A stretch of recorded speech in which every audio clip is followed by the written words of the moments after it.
Hi guys, welcome back. I'm your host, Nisha Danae. This is Daily Dose. My co-host for the week is Al. And to jump right into things, we're going to start with...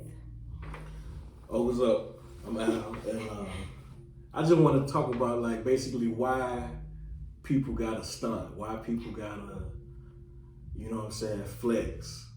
You know what I'm saying? Why not just be who you are? It's so much with the rap and TV and everybody trying to have the black culture per se, but that's not really a culture, you know what I'm saying? It's who you are. It's who you are. It's who you are. It's a feeling. It's bred inside of you. That's why a lot of people, especially like Eminem, for example, he's white. Everybody knows he's white. But we accept him in the black culture because he's just cool like that. We accept him because he understands and there's no bias towards him. There's never been a bias towards him or his music. Right. And then when you go to other cultures, it's very hard for an ethnic group to get into that culture. It is. You know what I'm saying? When we'll accept them in open arms. Exactly, because there's always means to create for us.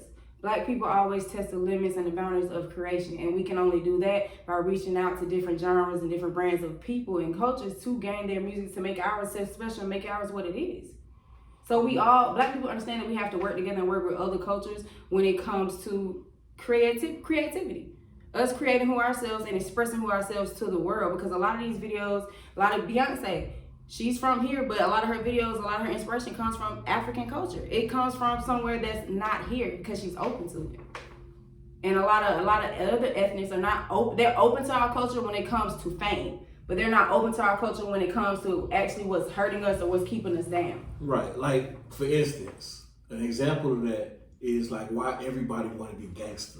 Exactly. It's not I'm not gonna say it's not the way to be, because some people, that's all you know, that's all you live. But being gangster is you. It's who you are, where you come from, how you mix it, and the personality that it brings within.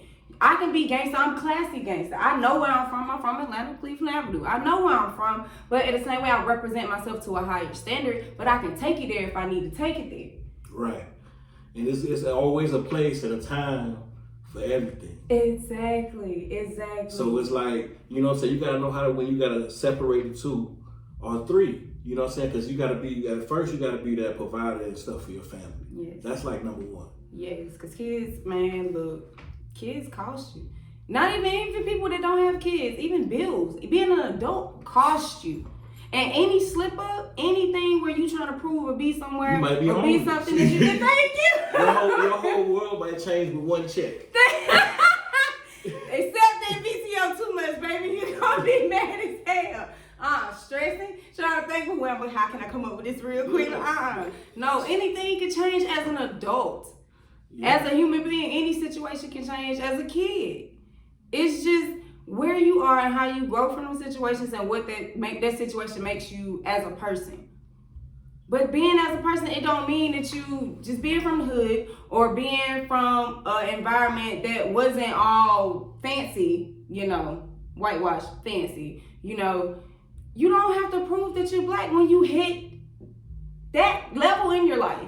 Because a lot of people come from the hood and they grow up, they don't want for nothing, they build houses, they do all of these things, but they may seem or come off like they're just, street, or they're cool. They can be the nicest person that you ever know. They can give you the shirt off their back, but a lot of people won't approach them because of how they look on the exterior. Right. So my thing is, sometimes you gotta learn how to balance it. Yes. You know what I'm saying?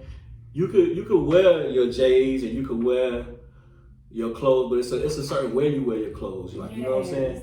You don't always have to say, you know what I'm saying? You know what I'm saying? You gotta look presentable sometimes. I think this generation is growing up, I don't think they had that mentality in the household that there's a professional way to look and then there's you. But you should always have a certain respect about yourself, that it doesn't deter people how they look at you, how they wouldn't second guess looking at you or second guess being around you. That comes, we are in the black community, we already have that based off our skin. Other people get uncomfortable just off our skin. So imagine how that looks coming in. Now you're dressed apart, you're acting apart with your mouth and the way that you carry yourself. We have to do better. We gotta do better. When I'm from Miami, So, you know what I'm saying? Back home, if I see a dude in a Benz convertible, I already know what he do.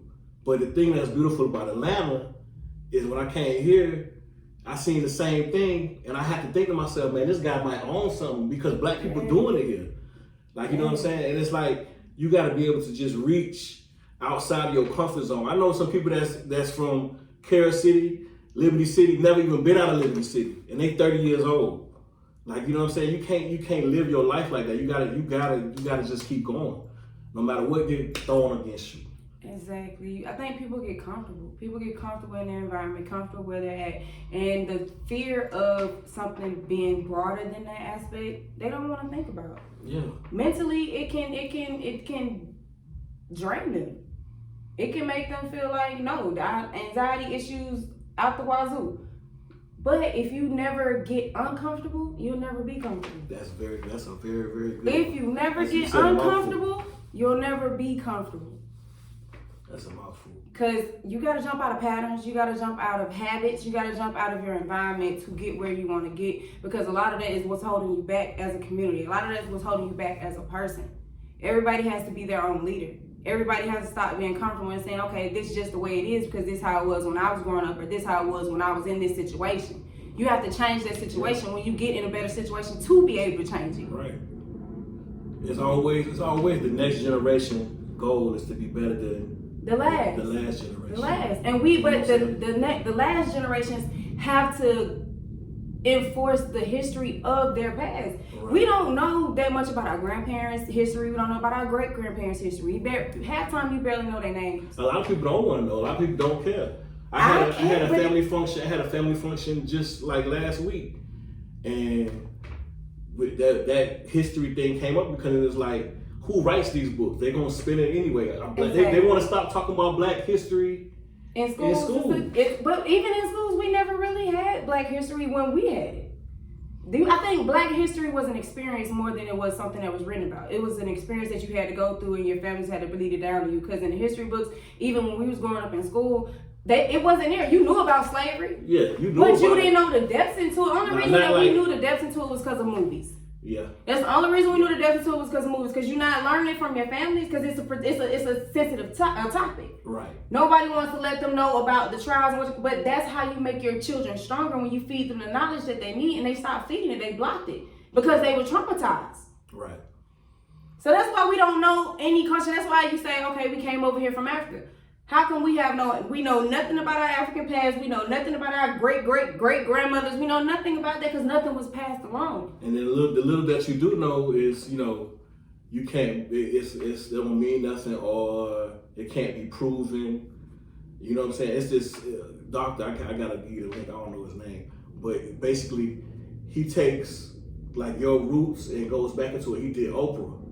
And Oprah was grandfather was a slave, was picking cotton, and he was real fast at it. So the owner was like, if you could pick, he went to the owner and was like, if I could pick basically how much cotton, I could own this house, and he did it. And within that, if you look at the time frame, he learned how to speak English, and then because he signed his own name. You know what I'm saying? This is Oprah's like great grandfather. You gotta see me the link. Yeah, I gotta see the link. It's crazy. But basically, he ended up owning that corner. You know what I'm saying? He was like one of the first blacks in like history to do that. So they just give you the lineage. Yeah, like, and then that's why she's so great. It's passed down. Effort and hard work and determination is passed down, and somewhere along the lines of my generation, the new generation, the next generation is being lost. It's being lost, and it's a rapid loss. It's happening fast and quick, and then there's no one that says that cares enough to protect it. Right. And then if they care enough, ain't nobody trying. Ain't nobody gotta listen to that. Ain't nobody trying to listen to all that. Yeah. Because it's not entertaining. But my thing is too, like, I'm on the fence with it too sometimes, because it's like, okay, if you know your history, what am I gonna do with my history? Exactly. You know what I'm saying? Where do I grow from? What do I go about with knowing my history? Like, but history always repeats itself. It does. So if you know what's going on back then, you know what I'm saying, you can kind of see what's going on now and see what's going to happen. You just have to open your mind to it. A lot of stuff that happened back in the day is happening right now. Exactly. It's just more socialized. It's more common to what our generation is. Now, if it was back then, we didn't have cell phones, it'd be the same experience that it was for our ancestors. Right. But now that it's more technology and all that stuff is common Exactly. Now day, you it's not see the it all same, the but it time. is the Like same. police been beating And black killing, folks. yes, You know what I'm saying? It's just not everybody got a cell phone. Everybody to can record record it. You know what I'm saying? Exactly. But the whole thing is, everybody got a cell phone, everybody's recording and all that stuff. Who steps in? When does somebody step in and put the phone down and say, hey, stop, try to do anything? You see, I think it was just yesterday or the day before yesterday, the guy who killed George Floyd got 22 years. 22 and a half years. And it's like there are drug charges that got life sentences. There are people for lesser charges that got more. And that's a slap in the face. It's a slap in That's the a face. slap in the face. It's like, here, we gave you something, be happy with it, but we still got to make him comfortable at the same time. And then he ain't even going to stop. They didn't even put in like when he's eligible for parole. They're not. They're not because he's not gonna serve that. He's not gonna serve that. I guarantee you, he's not gonna serve that. That's a slap in the face. They was already trying to say that it was a mistrial and all this stuff like that. But I mean, exactly. It's just something to try to make both sides. It's a band-aid. Make both sides happy. Here, y'all can't say nothing. We gave him time, and we'll worry about you on the outside. And what we got playing with you. But and when you flip it.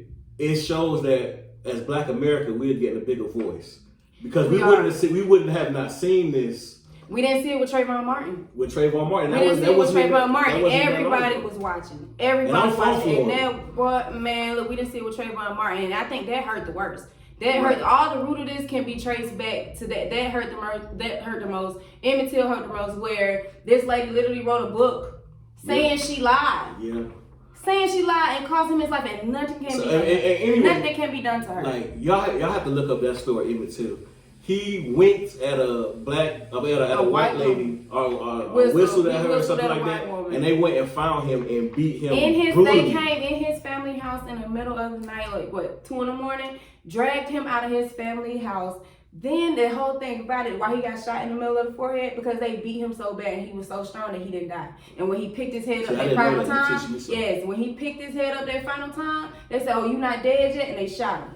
Oh wow. They finished him off and they shot him, and that's when they put his body in the water. That's what I said. And then people try to why are they so mad? You know what I'm saying? Why are they so upset? These are people's babies. We are humans. I got a 10-year-old right now. Thank you. We are humans. These are our children, and y'all just slaughter them like they're hogs, chickens, nothing. Literally come up in my house, my place, my sanction of home, my security, and just snatch my child. That's crazy. Yeah.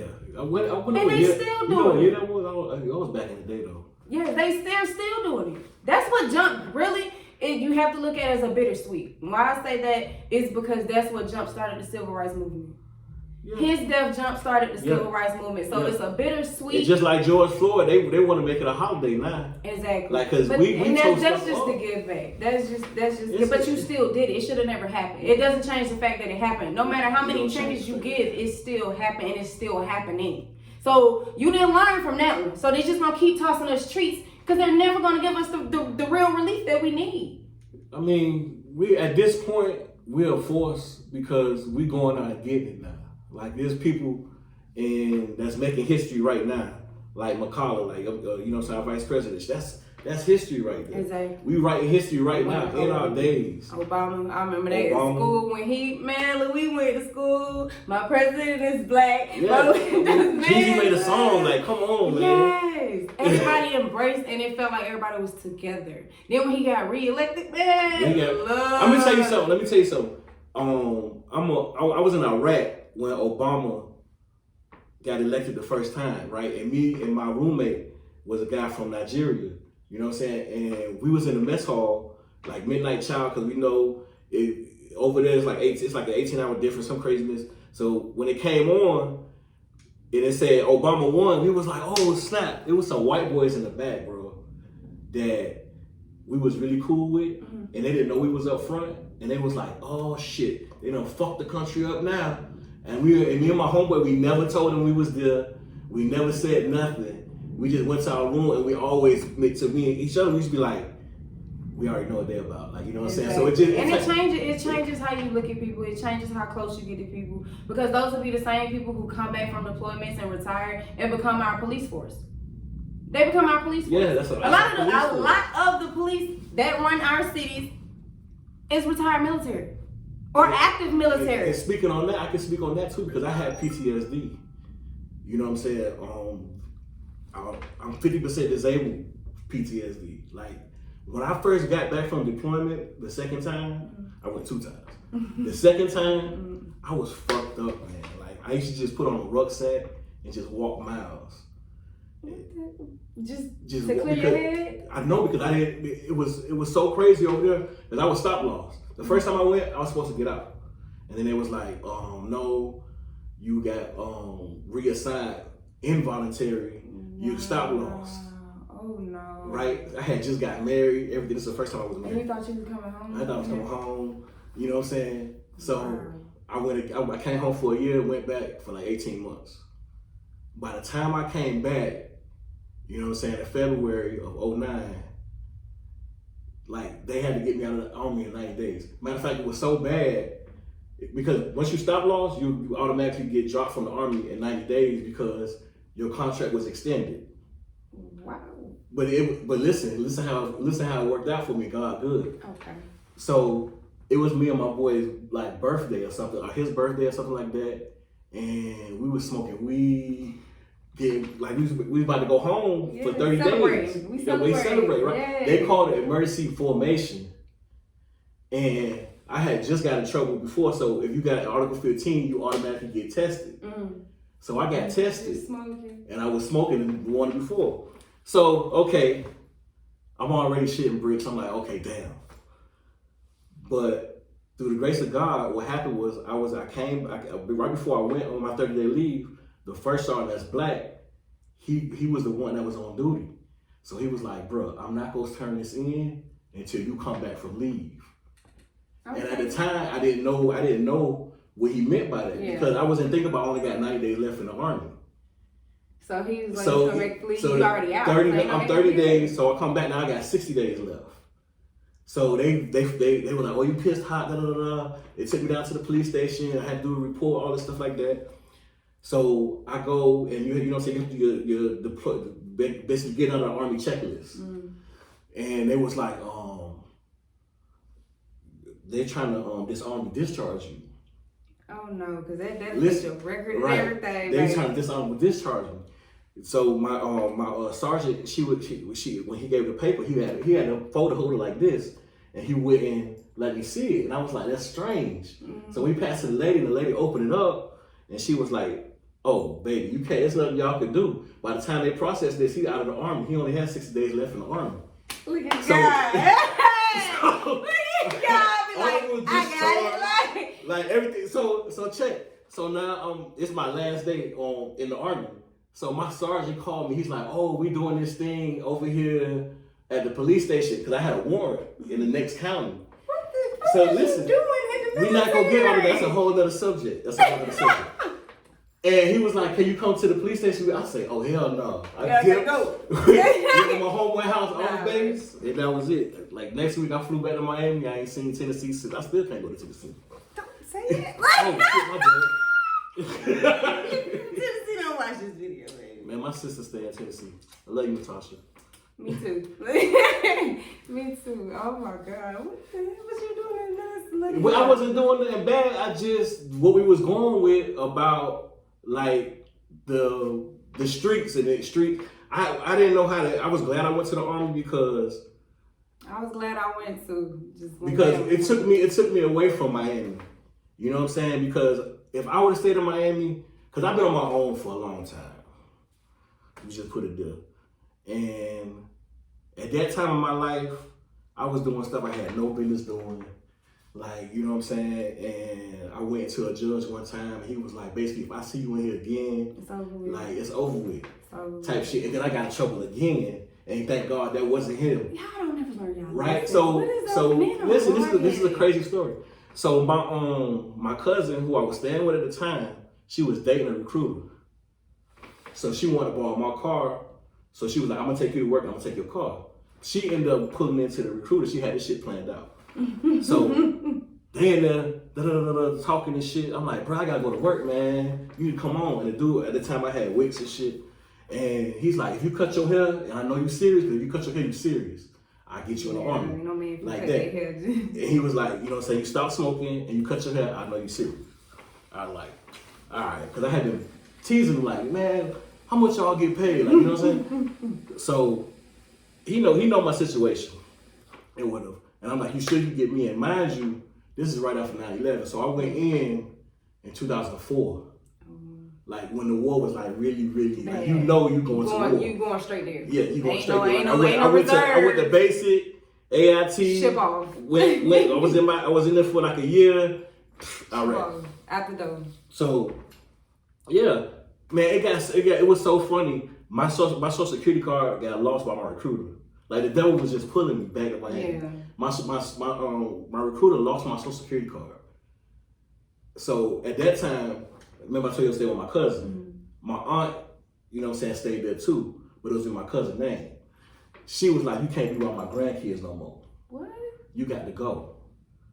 Right? So I was supposed to ship off to the army. But he lost yours. But he lost my social security card.